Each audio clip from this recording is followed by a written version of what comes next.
Hey everyone, Craig here, Assistant General Counsel at Trust & Will. Today we're breaking down exactly how to create a living trust online and why it's one of the smartest moves you can make for your estate plan.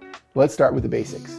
A living trust is a legal document that lets you transfer your assets into a trust while you're alive. It outlines who manages those assets and how they'll be distributed after you pass away. It's called living because it takes effect the moment you set it up, giving you control during your lifetime. Once you're gone, the trust usually becomes irrevocable, meaning the terms are locked in. Here's how to set up your own living trust online in just 6 simple steps. Step 1. Pick a reliable online trust platform. Plenty of legal services make this process easy, but at Trust & Will, our online platform walks you through everything, step by step, so you can create a customized, attorney-approved living trust from home. Step 2. Choose your trustee. This is the person who will manage your trust and carry out your wishes. Most people name themselves as the initial trustee, then designate someone else called a successor trustee to take over after they're gone. Pick someone dependable and organized, or consider a professional trustee if you prefer an expert to handle it.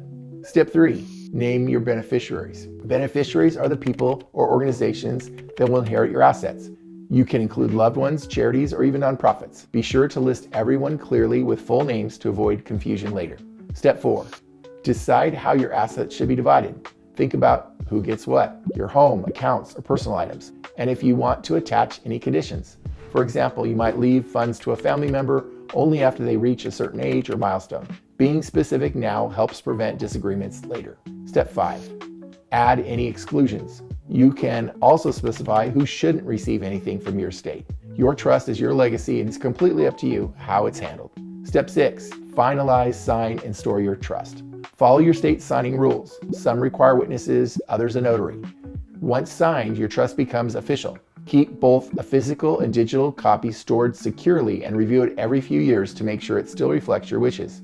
After you pass away, it becomes irrevocable, so it's worth keeping up to date. And that's it. 6 simple steps to creating a living trust online. To start building your own living trust today, visit trustandwill.com. Trust and Will.